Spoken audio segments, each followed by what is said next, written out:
Bismillahirrahmanirrahim. Assalamu alaikum, dear speakers. It's a pleasure to see you here today, and we are very grateful for accepting our invitation for this little discussion. We purposefully wanted to make it strictly professional, only between experts without general public. And also purposefully we chose a very broad topic of extremism in the Muslim world, because all of you belong to quite different areas of specialization, and we wanted you to share your experience with regards to recent developments in the Muslim world and the rise of extremism, about its reasons, about motivations, about how it is perceived in the world, how it is perceived in the Muslim world, by Muslims themselves, what are assessments, and of course what we can do to it, and what are the ways to solve the problem. This program was arranged, co-organized by two organizations.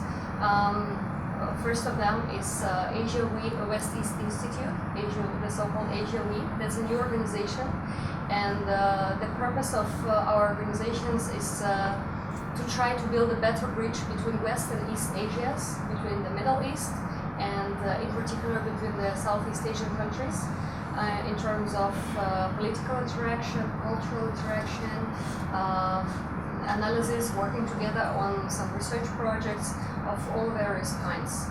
So today our discussion is going to be of to be held in very different senses. I hope not only political, but we are going to discuss political or geopolitical. We're going to discuss very different foundations of the problem of extremism. We want to bring two parts of the Asia closer together. And I would also like to thank our co-organizer, the Further Sea Research and Cultural Institute, which is represented here by Honorable Dr. Ali Akbar Ziai. And at this point, I would like to give him a word, maybe some minutes to give an introductory speech. It's my pleasure to participate in this brainstorming of the extremism. Now it's a very hot topic in the Middle East, I think, all of the world. So we gather here to share our knowledge, our experiences of the extremism, and how we see the extremism according to our geopolitical region. And time is the 3rd of March 20. we like to hear from you and to find, for example, some solutions and to prevent the extremism here in the Southeast Asia and also in the Middle East. We confront with different aspects of extremism, from ISIS, GI, CMM, Kantlan, Mujahideen, Malaysia, Jemaah Islamiyah, and different Ashka Islam, Jund Islam, and different movements that we, maybe from some record, with some interpretation of Islam, we consider as extremism, and they consider us as the extremism. So we must find some way to negotiate and to find what is the best way to approach Islam and what is the moderate Islam. So we wanted to discuss about these issues. I am as a student of the theology, a student of Dr. Buhari to UIA. Our approach is about extremism is according to theological approach. We see that if we promote the rationalism in different aspects in the Muslim society, we can prevent the extremism.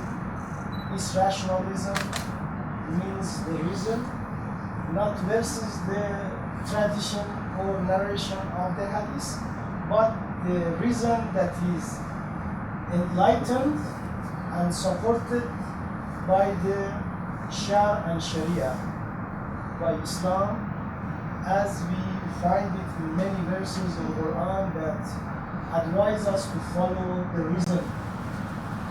Thank you very much. So now I would like to invite you to the discussion. I wouldn't like to impose it, who will be started first, but I thought maybe Dato Burat, you share with us your ideas first. Yeah, thank you. Assalamualaikum. When I initially I got an invitation for the 17th seminar in Muslim area on state media extremism. And yesterday I got a call on this brainstorming session on extremism. First of all, I thought that this is a significant session that needs to be deliberated at all levels, because in Malaysia, since the emergence of, especially since the emergence of ISIS, the discourse on extremism takes on a different turn. Although early on we talk about terrorism, we talk about violence, we talk about the image of Islam by the West, which conjures negativity and negating Islam and its civilizations. Now we're talking about a different form of terrorism centered on ISIS, but early on, as you said, the various groups in South Asia, it was about maybe 5 or 6 years back, began to establish, trying to establish Islamic State through non-peaceful means. But I think since then, where this region is concerned, the stakeholders, for example, Muslim nations like Malaysia, Indonesia, there is an absence of research and study to understand extremism. I've not seen, I've not been engaged in a purposive way in which we want to understand, and we have to understand the causes of extremism. One of which is that if you look at in history, both in Asia and in Europe, over 300 years, for example, extremist behavior as a group is produced by liberal society. In other words, free speech is instrumental in producing extremism, because free speech and liberal society would have the effect of polarizing opinions and beliefs. And this polarization of opinions and beliefs would lead to behaviors which contradict to theological norms and other forms of behavior. So this is one thing which I think we need to address. The other side, the dark side of free speech. And we talk about extremism, it also exists in democratic capitalist societies. Donald Trump, for example, is one example of extremism. And also, it should not be associated with Islam. It is also associated with secular ideologies. Nazism and fascism are also extremist ideologies. So our role here, I think, is to understand to delve into its causes in context. At the same time, to dissociate extremism with Islam and Islamic civilization. So that's essentially. We are equally guilty of politicizing Islam. The first one of the earliest in modern history that we find Islam being politicized is the Iranian Revolution, 1779. That's in recent history where we find global coverage of Islam and suddenly the world woke up to this form of behavior which they deem to be primitive. I remember the Time magazine cover in 1978 where the Ayatollah Khomeini was depicted as the devil. So it jolted the Western world, and since then I thought that in recent history that we find unbridled politicization of Islam, and we ourselves have reinforced it in many ways by not, for example, by conforming to certain semantics and certain terms that the Western media have used, and we also have identified the wrong problem, because at that time we thought that the problem was the media, for example, the problem was information. It's not. It's epistemology, because the Western information and cultural producing apparatus, the media, are part of the whole civilization. We cannot get their journalists to conform to our beliefs. So we thought that it's in their journalistic, for example, in their professional capacities to be fair on its reportage, but it's not. It boils down to the orientation of the whole society about Islam. Can I just we need to define what is extremism first, because extremists don't see themselves as extremists. I mean, I assume ISIS would see themselves as standard bearer of Islam, not as extremists. So before we discuss this, we need to discuss what's the idea of extremism first. I mean, most of us would, I mean, if you look at Jakim, for example, I would consider Jakim extremist. But they would consider them standard bearer of Islam. For here, they are the protector of Islam. So before we proceed on discussing this issue, right, we have to discuss what's their self-image, what's their self-perception of themselves. I mean, the West will probably see you as extremist. Anyone who prays 5 times a day will be extremist for most Westerners. So we need to discuss how we get this self-image and how would you solve the self-image problem. I mean, for ISIS, imposing the law, for instance, the Hudud law you want to impose here, you want to impose, not just ask people whether they agree or not, you want to impose. So the imposition would seem as, would that be extremist position? Yeah, to them would be normal. To them would be normal. But you see, ISIS it's a brilliant strategy. I was, telling some student. It represents the other side, but it's brilliant in how they use semantics and the IS and that conjures a self-image. I mean, we as observers, that is their self-image, as projected by the initials and that using the word state to normalize this so-called propaganda that they have. No, ISIS was interesting. One of my students actually got an email from ISIS. Do you accept Abu Bakr Baghdadi as the caliph? If you don't accept, you're not Muslim. Because he's caliph of all. So they expanded it from the small Levant and Syria and Levant. They have expanded to the Islamic State is now supposed to be caliph of the world. Yeah. So if you don't declare your allegiance to Abu Bakr Baghdadi, you are no longer Muslim.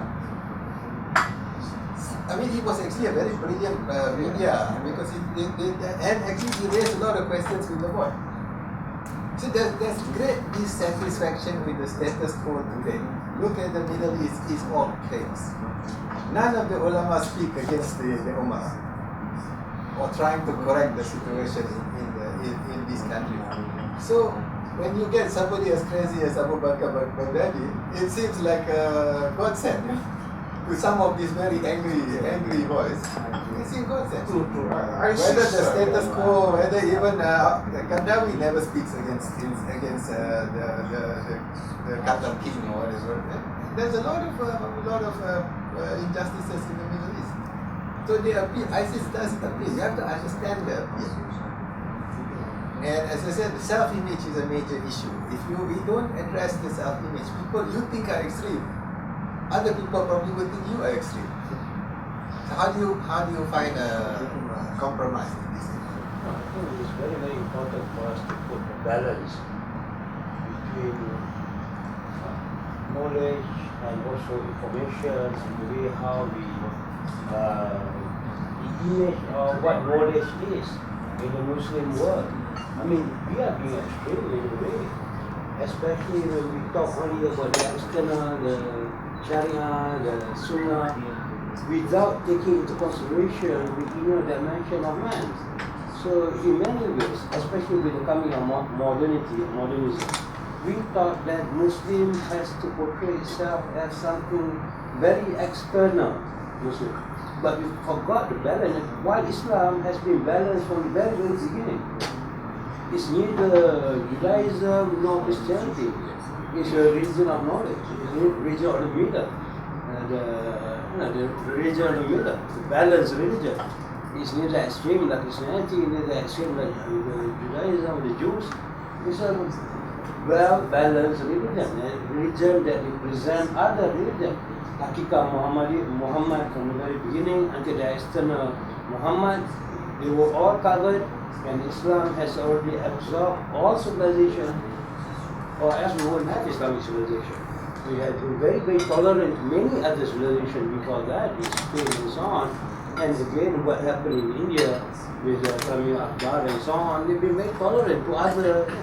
This has to be understood or made known in knowledge, in education, and so that we don't have extremists. And these extremists, they are not extremists just like that. There's a mission behind them. They are mercenaries. They've been formed by a certain group of people, whoever, maybe from the West, not necessarily from the East.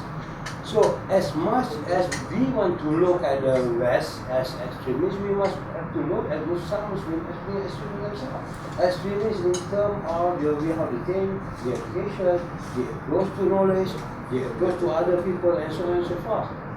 We have been very tolerant for a long, long time, but still in our society, in our education, I think we have to take care of those things too, those aspects too, so that we won't become extreme. This is a preliminary, Another issue is Steven's topic, talk about Muslim world, and we are talking about extremism. This is an agenda not put forward by us. This is an agenda put forward by external forces, which makes us to ponder and continue discussing on this issue. If we would go back further down history by the Muslim world, how and what injustice has been done.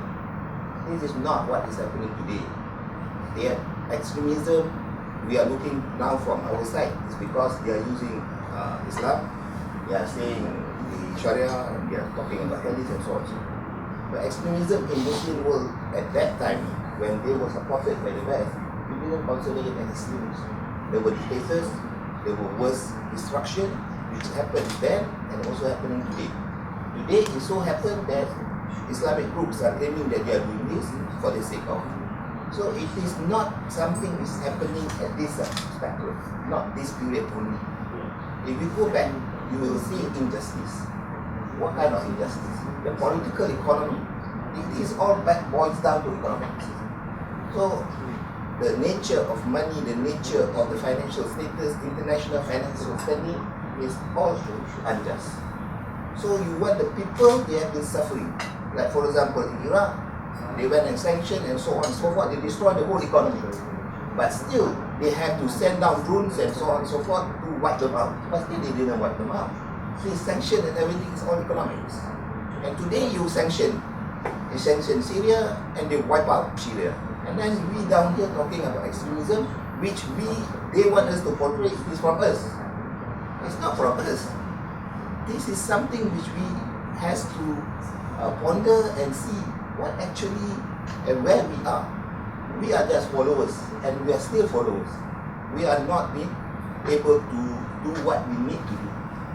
So the Muslim world is continuing to be in this turmoil is because of what we should have done, we have not done. It has been since from the world wars and from the colonialism and so on and so forth. So it's down the line. What we are facing today is so happen that they are using the Islamic State, they are using Islam, and so everybody are aware that we need to do something, which we need to put in the right perspective. Is it we are addressing the right issue, or are we just playing along with CNN, BBC, Jazeera, all? You know, we are just playing along. We are not the driver. So the real issue here is we shouldn't forget about political economics. Political economy is the thing. Why Middle East in turmoil today? Why they are talking about Southeast Asia? All these are just vessel states to continue to sustain what needs to be done. So in a nutshell, to open up, we have to look into not only what is happening today, even the title is very, very narrow, very not favorable to us, because like we are admitting extremism in Muslim world. And this extremism does not happen only today, but it has already been there, but it was on the other side. If we go back to Latin America, we were not there. And what is happening to Middle East today, Latin America went through in the 60s and the 70s. Whatever the rightful ruler of the government, they will make sure the guerrillas are also active. So what happened to Latin America is happening now in Middle East. So this is the trend. This is how they fashion themselves to dominate the economic forces. So no doubt about civilization and so on and so forth, we need to address that, because the beauty of Islam in civilization, nobody will deny it, but without political will, we are going to lose out. And again, extremism cannot produce anything. Extremism cannot produce anything. While Islam has produced the Islamization of Spain, in Iran, in India, in the Middle East, in the Malay world, if they are extremists, how can they produce civilization? And how can they produce education and knowledge? They cannot do that. So because of the balance, They don't intend to produce civilization.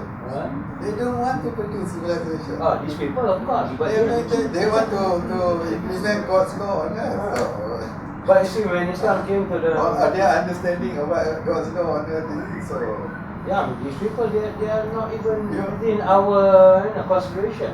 They are just a small group formed by certain people, certain countries. If you want to deal with them, you must understand their motivation, and then deal with their motivation.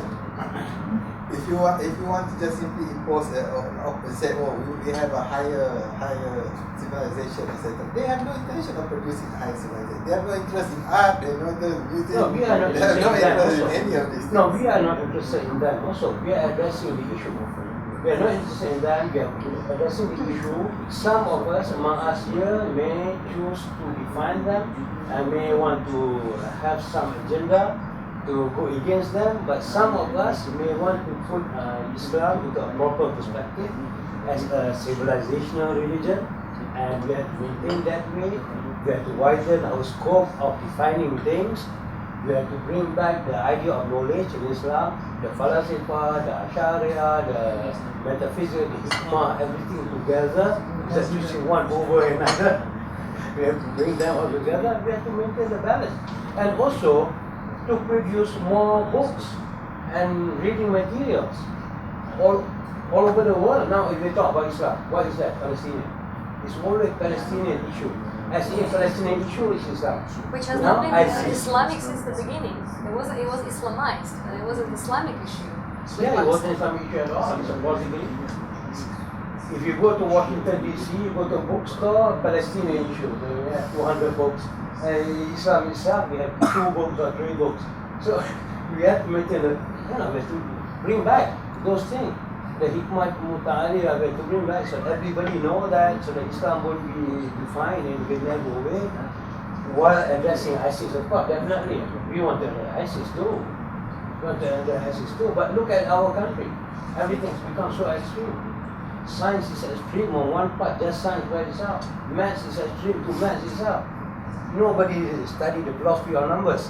Nobody study the philosophy of science. Nobody reads. Huh? Nobody reads. Nobody reads. Nobody cares. Because that's our approach, you know.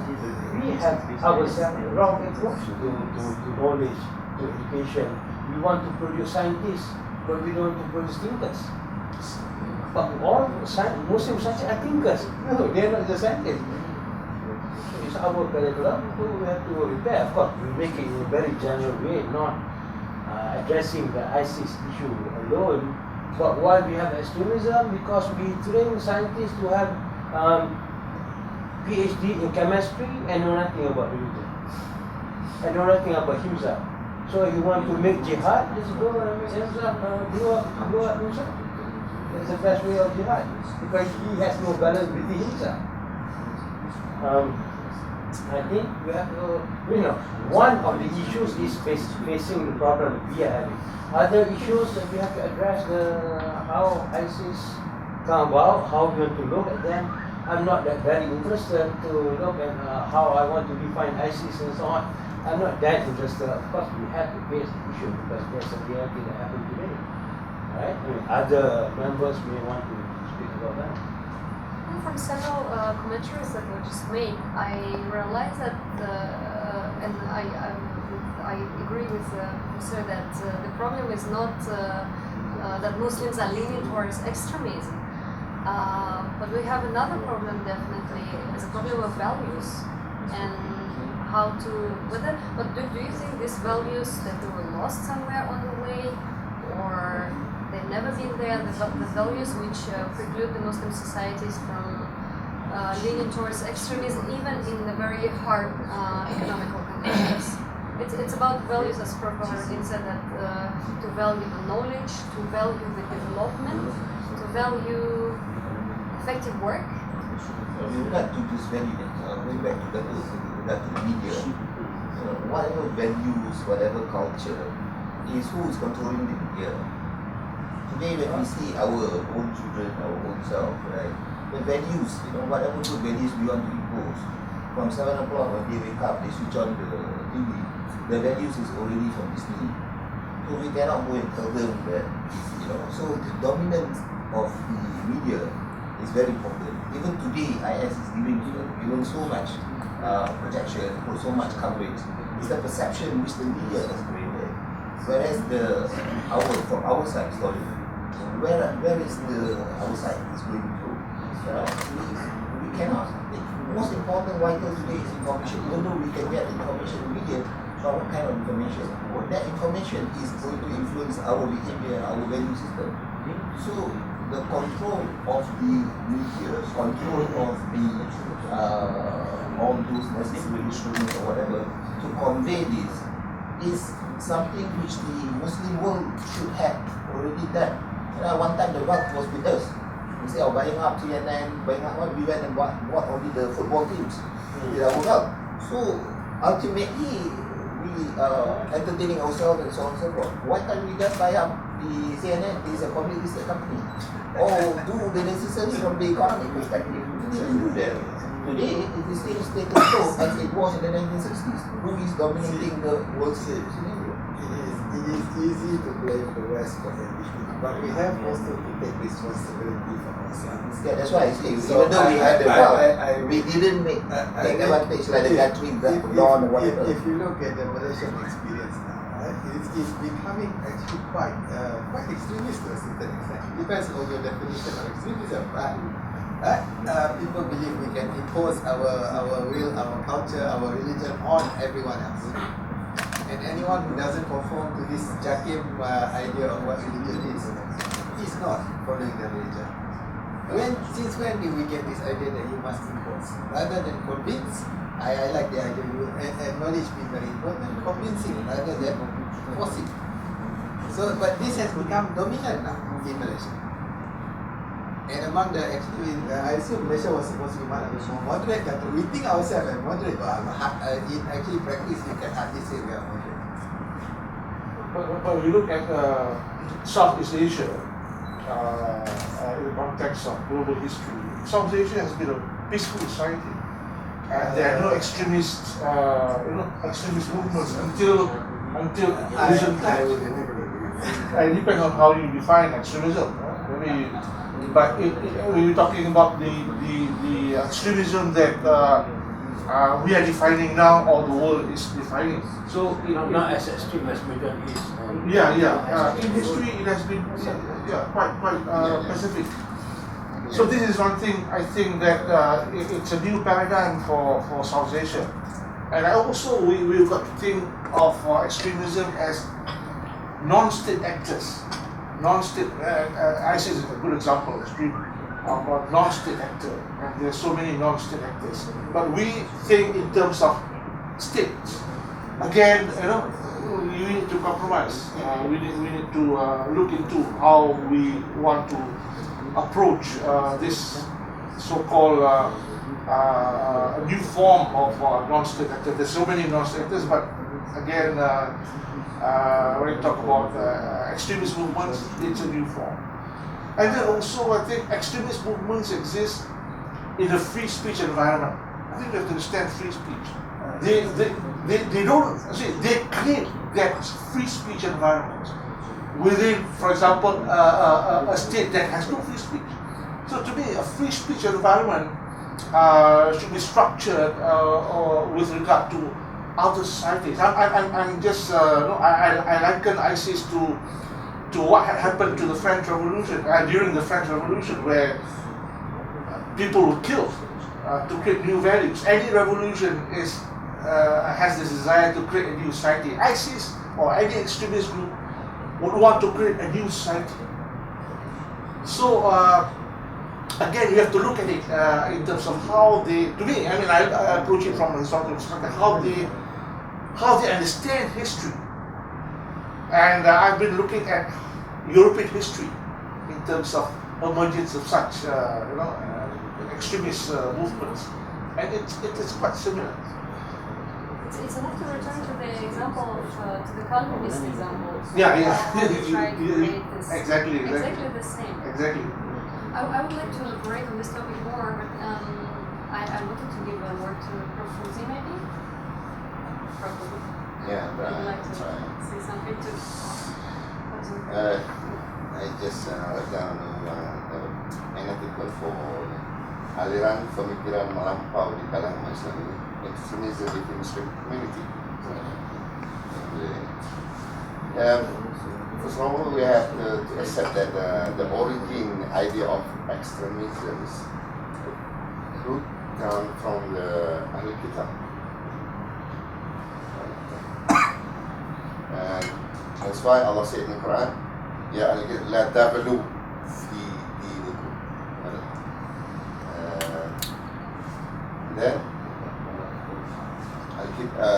Musa'ad al-Kitab, the people of Judaism and Christianity, as mentioned before, Islam is a very well balanced moderation model. Not to the extent as Judaism, not to Christian. That's why Allah said, وَكَذَلِكَ جَعَلْنَاكُمْ أُمَّةً وَسَطًا. Before Allah mentioned kum, Allah elaborated a few things about Judaism and then Christianity. Then Allah said, وَكَذَلِكَ جَعَلْنَاكُمْ أُمَّةً وَسَطًا. Ummah with the all balance. Of course, the origin idea of extremism come from Al-Kitab, come from the people of the book, and then inherited in Muslim community. The first group who bring this idea is Khawarij. At first stage, they bring wudu. Wudu is just mere idea, the idea. Call upon Imam Ali and Sahaba as a kafir. And the ghulu. Because why? Because as said, Ali is not follow the Quran. As I said. And then when they had to take action in post, including what they become harm. In the idea itself, just extremists maybe in the old world, but when they start to take action, they become al-irham, kill the Abdullah bin Khabbab, subhanallah. He killed Abdullah bin Khabbab because of they asked Abdullah, "Oh Abdullah, what do you say to Ali?"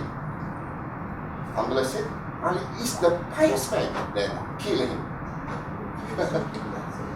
Khawarij, subhanallah. The first extremism and al-Wudu and al-Harb in Islam. This origin also come from the people also books. Nowadays, what the people say, Salafi jihadists, and all this origin from the Khawarij. Even they claim this as Salafis or what so. Actually, it's from Khawarij. You can say it's new Khawarij, new Khawarij. Because okay, why Khawarij? Because the first core follower of Khawarij, core thinker, all of them are from Bedouin people. Bedouin. And so do Salafis nowadays. All of them are actually come from Bedouin environment. Yeah. So, Wallah. Yeah, and as Professor said that mostly the peoples that more specified in science and they don't have a good knowledge of religion can be influenced by extremism. And according to the White Book of Singapore, that in Jama'ah Islamiyah that arrested 23 of them arrested in Singapore, 22 of them was from the high level of the scientists, engineers, and just one of them from Malaysia that has the Islamic studies. This is the new Badawis. New Badawis.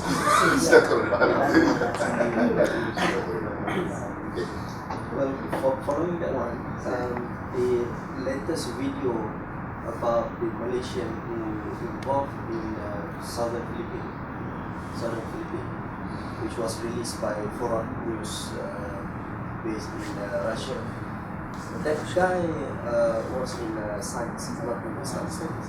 So I think there is some sort of relation with this matter to look into the extremist idea, which groups that has been influenced most by the extremism.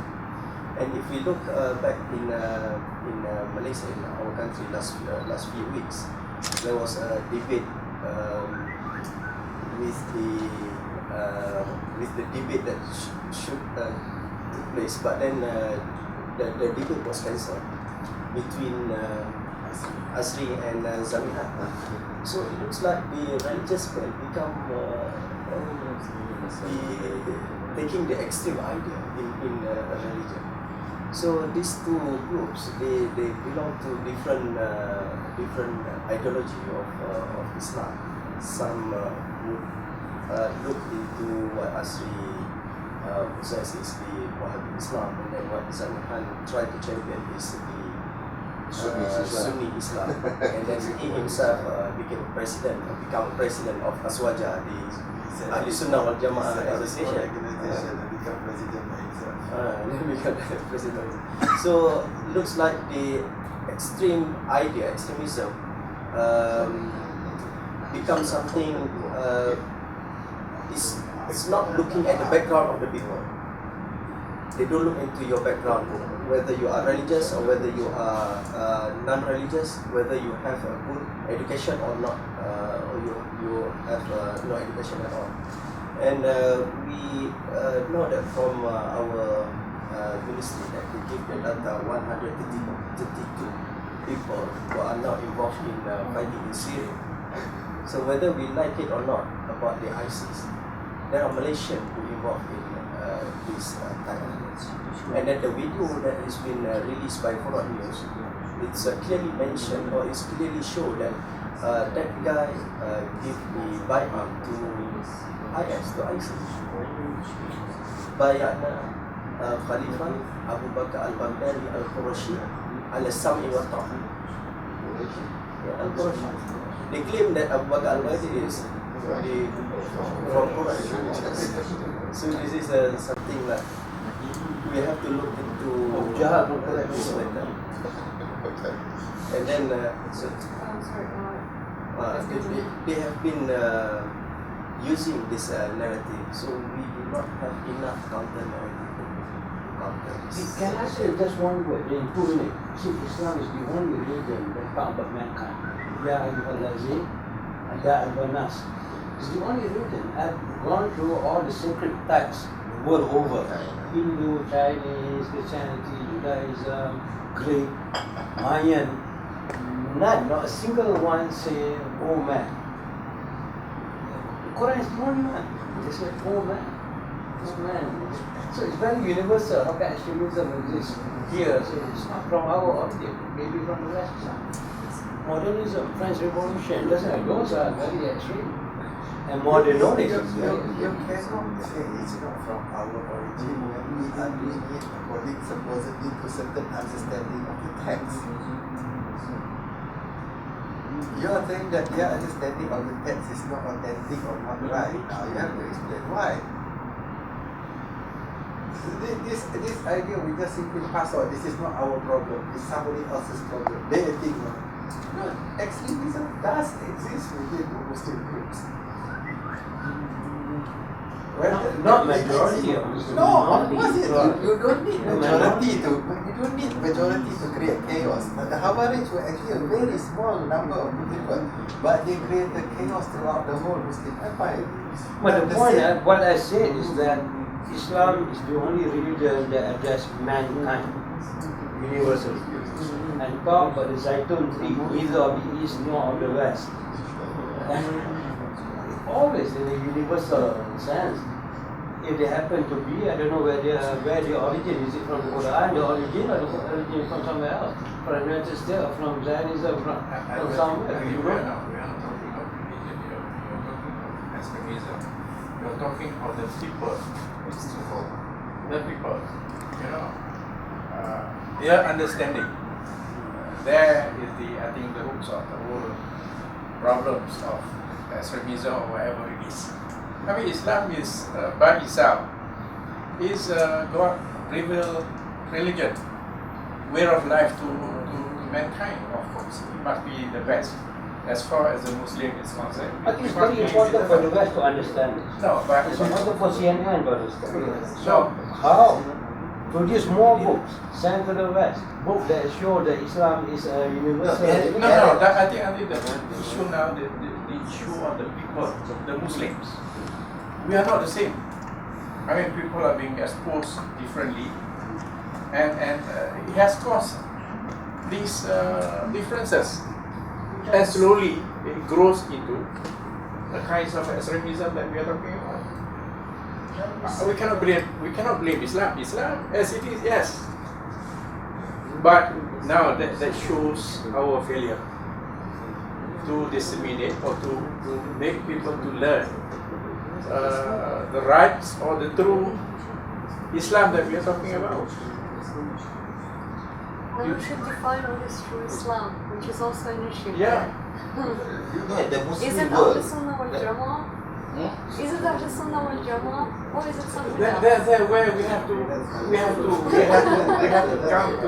common understanding. If you look at the Muslim world today, right, as what it is, you can say that what drives them, you see, the propaganda which they are using is Islam. And we who knows Islam is a peaceful religion and so on and so forth, we are going along with what has been projected as if that is the issue. That is not the issue. Because Middle East has been turmoil. If you see, OIC was created to liberate Palestine. That was their first resolution. And today it's already 2016. They did it 1970. If you see the minutes from the day one, why they stayed, after 5 years when they made another minute, reaffirm, until today 2016 reaffirm. It's an injustice which has happened in Middle East, for example. And all this, how many years?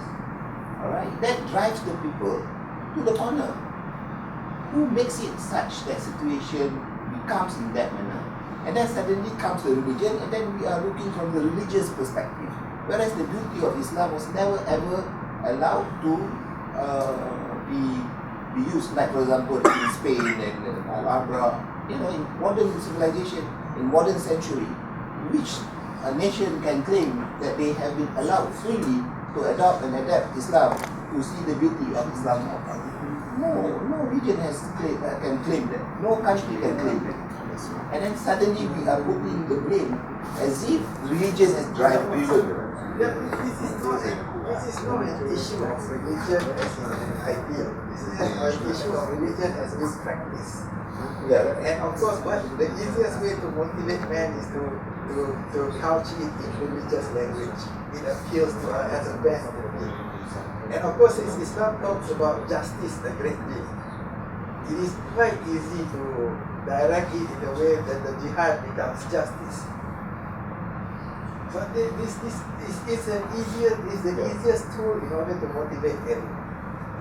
But the one who created this scenario. It's not that we have the problem is our own self-image. Stop trying to blame everyone else, and therefore we can't do anything about it. Let's talk about what we can do. There are many things that we can do. One of them, what I said is, we have 200 books on Taoism, we have 300 books on Buddhism, we have 2 books on Islam, and we have 20 books on Palestine issue.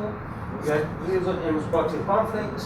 We don't present Islam as what we are supposed to do or to be. So if we have East-West foundation, we have more foundation in Iran or somewhere else, produce as many, that's what we can do. We cannot change ISIS tomorrow.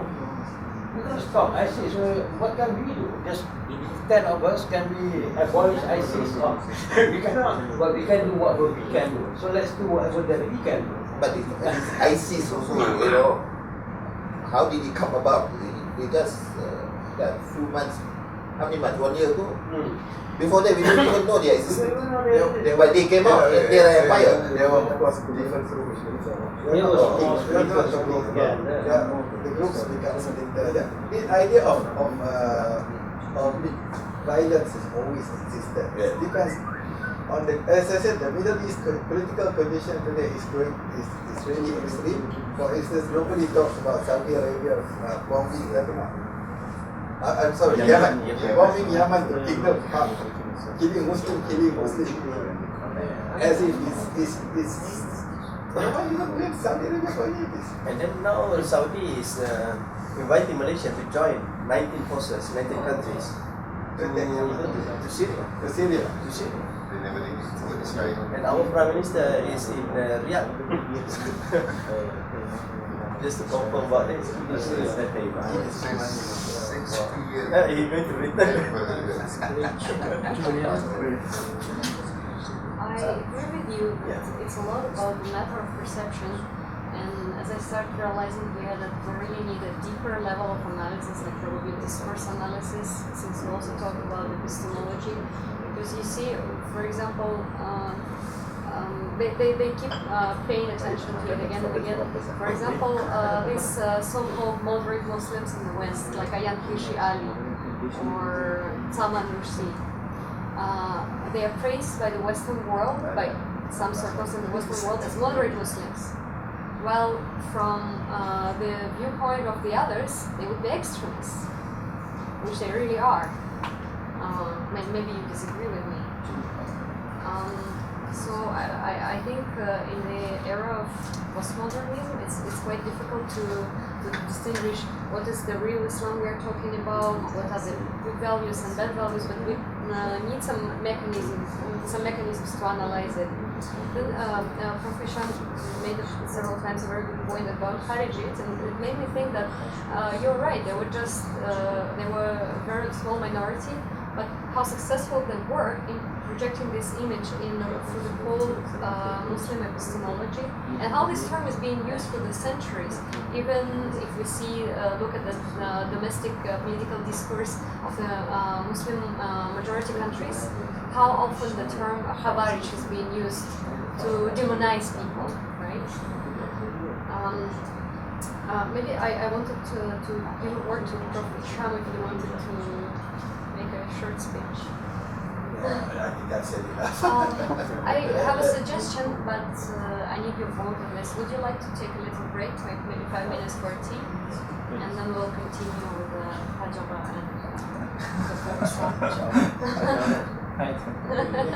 Okay, that's 5 to 10 minutes. So maybe we continue. I probably would like to give a word to Ayatollah Ghulam Misbah Muqaddam. I'm sure, excuse me, I would like to introduce him. He's a member of Iranian parliament, just recently re-elected again, which we have our congratulations for him. I think he's very competent to talk about extremism in the sense of what economic conditions might provoke it, and also I would like to ask him about the Iranian experience, how Iran addresses the problem of extremism, because I'm sure for Iran it's very important as well. And maybe if you could have some opinion about what we just talked about, what reasons provoke extremism and what reasons provoke people to volunteer or to join the extremist organizations. Bismillah ar-Rahman ar-Rahim. من ابتدا خیلی خوشحالم که در چنین جمع و محفلی حضور پیدا میکنم از جناب آقای دکتر زیایی که مقدمات این سفر و این ملاقات فراهم کردن. سپاسگزارم. به نوبه خودم استفاده کردم از گفتگوی اعضا و بحثایی که ارائه کردن. متشکرم. استفاده میکنم از آیه شریفه و کذالک جعلناکم امة وسطا لتکونوا شهداء علی الناس و یکون الرسول علیکم شهیدا. خداوند مسلمان ها رو امت وسط یعنی معتدل قرار داده، نه افراط و نه تفریط. و علاوه بر این مبنای اصلی اسلام عقل هست و وحی. عقل یک حجت الهی هست، انبیا حجت دیگر الهی هستند. این دو میزان هستند که ما با اون میتونیم حق رو از باطل تمیز بدیم. و البته وحی منشأ کتاب است و سنت. روش جذب به دین و دعوت به دین هم ادعو الی سبیل ربک بالحکمت و الموعظة الحسنه و جادلهم بالتی هی احسن. یعنی روش استفاده از حکمت است، روش استفاده از موعظه حسنه است و گفتگو.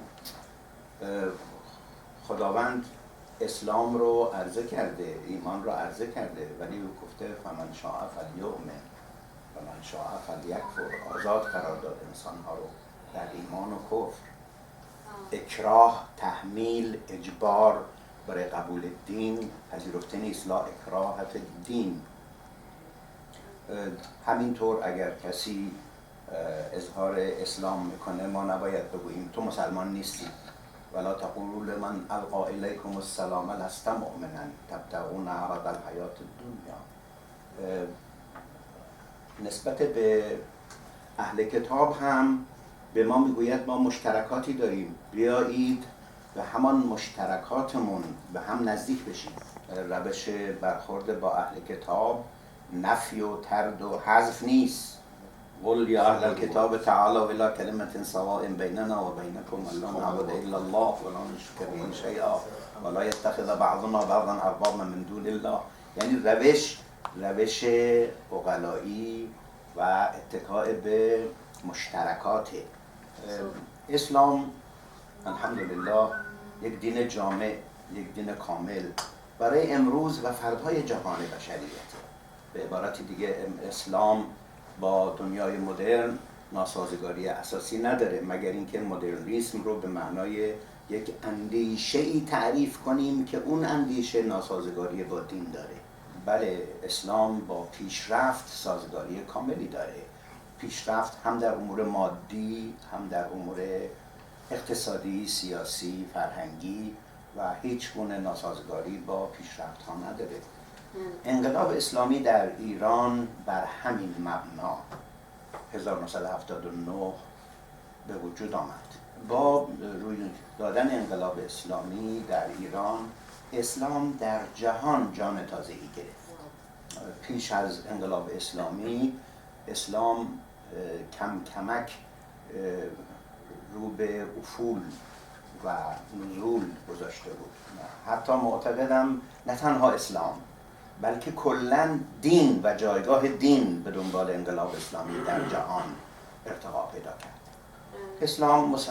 انقلاب اسلامی مسلمان ها رو به وحدت و اتحاد دعوت کرد و در آغاز این انقلاب یک موج تازه‌ای در خاورمیانه و در جهان اسلام پدید آمد که مسلمان ها حس زنده شدن و جان گرفتن پیدا کردند. این اون نقطه‌ای است که غرب رو دچار سردرگمی کرد. فلسطینی ها جان تازه‌ای گرفتند، رژیم صهیونیستی احساس خطر کرد.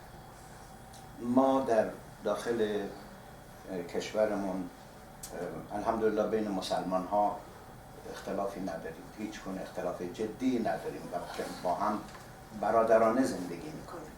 اندیشه افراطیگرایی در داخل کشور ما بسیار کم مشتریه.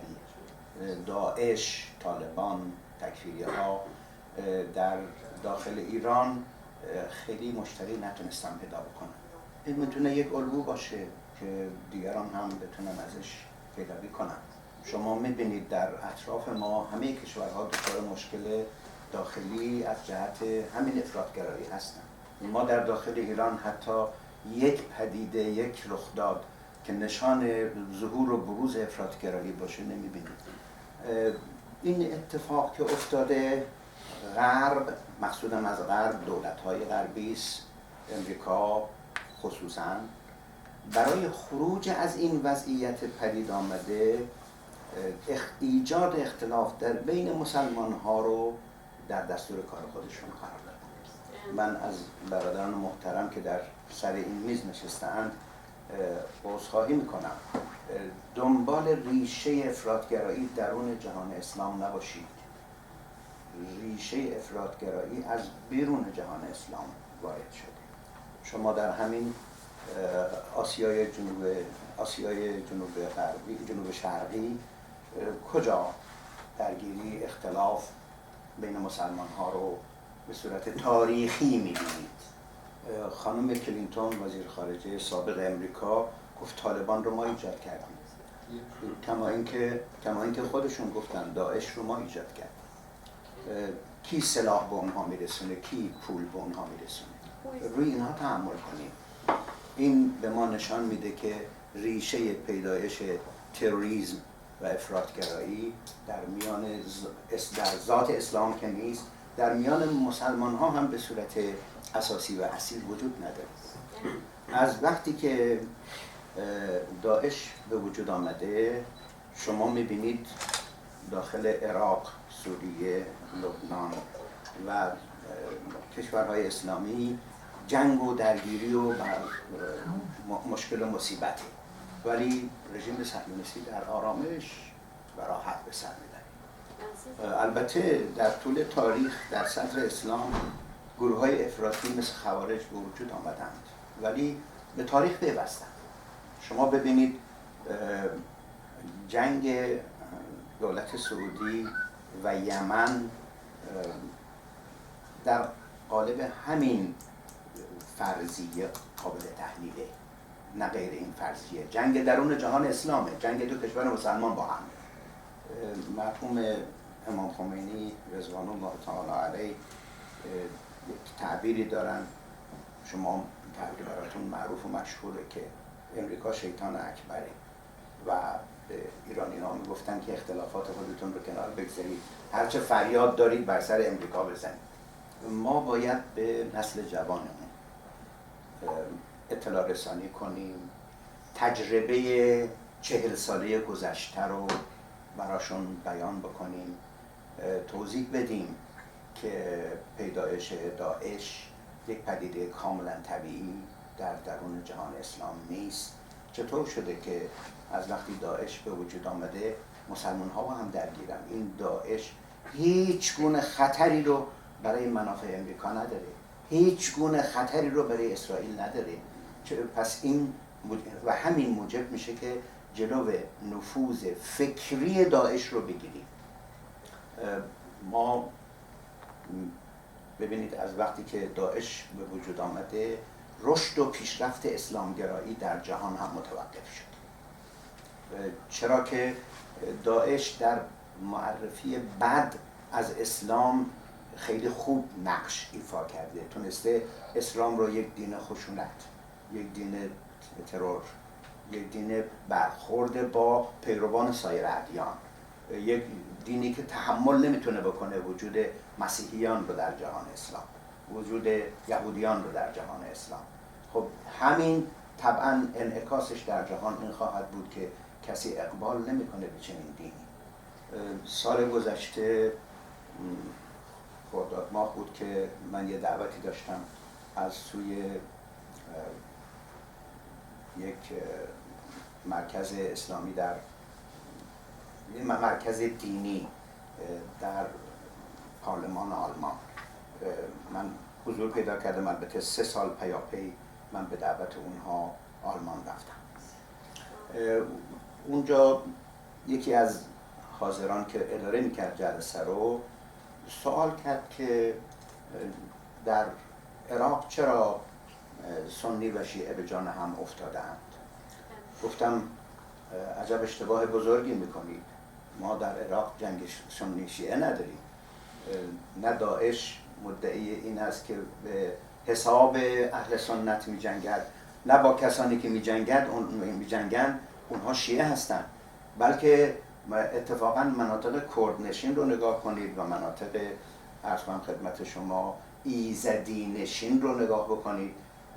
زروانی ها، یعنی میشه گفت که غیر مسلمان هایی که ساکن عراق هستن، اینها الان عملیاتشون اونجاست. کجا جنگ شیعه و سنی برپا شده است؟ و اینی که شما دارید از من سوال میکنید، خوبه از خودتون سوال بکنید، ببینید که داعش نفت رو به چه کسانی میفروشد و به کدام کشورها این نفت میرود و از کدام کشورها سلاح به دست داعش میرسد.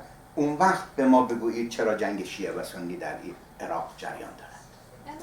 همین عراق قبل از حمله امریکا سنی، شیعه، مسیحی، یهودی و همین یزیدی ها، اینها کنار هم آرام زندگی میکردن. درسته که یک دولت خوبی نداشتن ولی جنگ مذهبی رو هم نداشتن. پس از ورود امریکا جنگ سنی شیعه در عراق برپا شد. در همین سامرا که مرکز در واقع مدفن 2 امام بزرگ شیعه هست، همه ساکنانش اهل سنت بودن. من خودم بارها قبل از انقلاب سفر کردم، کودک بودم، نوجوان بودم، جوان بودم، سفر کردم، همین اهل سنت از ما استقبال میکردن، تو خونهشون ما رو میبردن. ورود امریکایی ها موجب شد که تو همین سامرا برای حضور شیعیان ناامنی به وجود آمد و بارگاه این 2 امام رو منفجر کردن به حساب اینکه اقتضاء مثلا تفکر تکفیری این است که یک چنین بارگاهی برای بزرگان اسلام نباشد.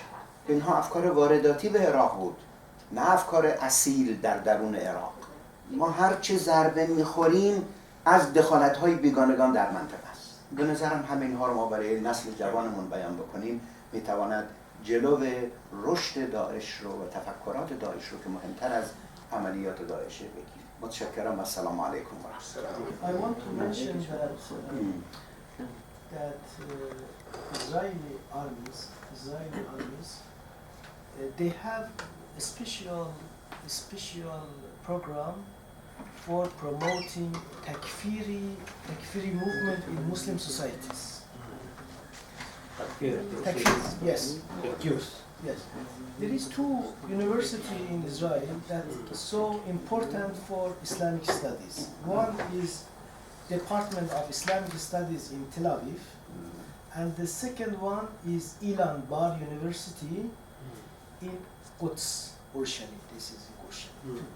Departments of Islamic Studies and also departments of Arabic Studies, two departments. Their research mostly are done by German researchers.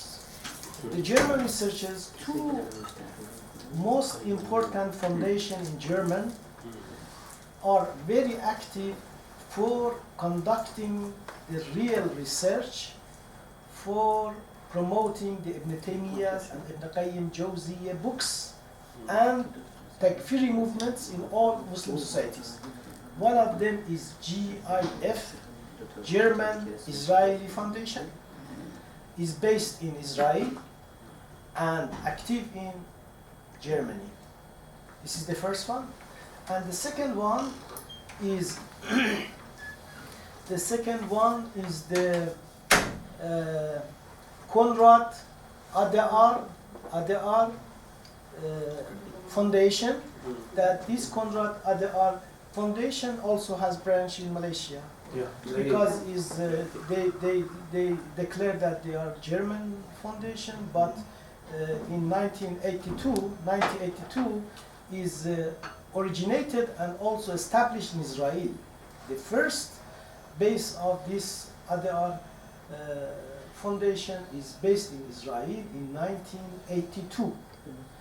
And the aim of the main vision and mission of this foundation is to enforce the political and cultural and the economic relation between the people of Israel and Germany. This is the name. And they opened the branch in Malaysia and they declared that we are promoting the democracy and open society as the George Soros doing now to change they want to promote the liberalism and pluralism according to your approach, that to change the society and to promote the American values in the Middle East. And one of the grants that is supported by GIF, the Germany Israeli Foundation, is 3 years grant about the methods and also the patterns of thinking of Ibn Qayyim al-Jawziyya. 3 years. 3 years grant done by GIF. And the researcher is Gritz, Professor Gritz. Professor Gritz is one of the researchers that work with one Israeli professor in Department of Arabic Studies in Ilan Bar University. And this professor named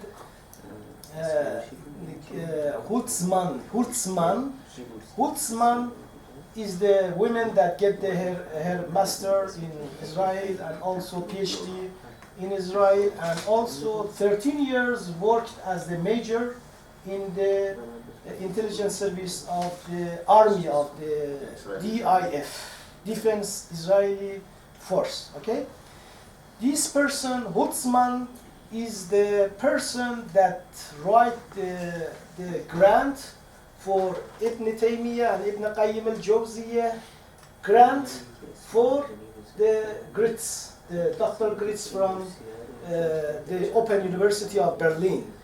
Dr. Grits is from the professor in Open University of Berlin, and this women Holtzman is moderated and also facilitated the way to invited him into Israel, and they give this big grant to her. And they done this research, and also they publish it, and also you can find in the internet many information about these grants. So I want to conclude that, because of the shortage of the time, that the extremism and the takfiri movements is mostly promoted by Israel because they want to divide the society to Sunni and Shia, and to make the fight and conflict between them, and to be in peace, according to Ayatollah Masnadi, is that they are in peace because of this kind of thinking. You divide them all society to Dar al-Islam and Dar al-Kufr. So there is no Dar al-Ahd. There is no the way to have the Dar al-commitment or the agreements with the Buddhism and the Christianism. No, there is no. You are a Muslim or kafir, and the kafir you fight with them, and you have the right to kill them. That's how they interpret also paradise and hell. If you have 49.99999, goodness, still enter hell. You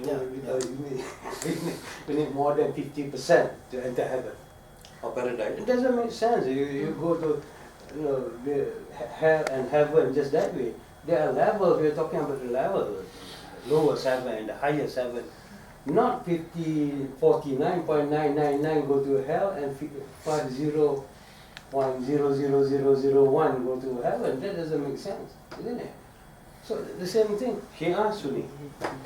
Right, wrong. Black and white. Kafir, Muslim. So easy. So it means that they have a real project promoting, because Ibn Qayyim is a good scholar. We know him. We know he's we are familiar with his works, but mostly his kind of thinking and philosophy mostly is a kind of takfiri. Hanbali, extreme, Salafi, Hanbali. That's maybe the project within the non-Muslim countries. But within the Muslim countries also, they open this project, and then they're giving all the scholarships to the Malaysian, and then they invite the Malaysian to go and study in Saudi, in Medina. But they have this It's more than Saudi 200. university here in Inshallah. If I'm not mistaken, even this Konrad Adenauer Stiftung, they founded IKEA. They gave some grant to some political party, I remember, and I was very surprised because normally these foundations, they only sponsor the NGO activities. But within the Malaysian society at the moment, there are people, groups who would like to defend the idea of Ibn Qayyim, Ibn Taymiyyah. And in fact, in our curriculum, the teaching of Aqidah is based on this Aqidah.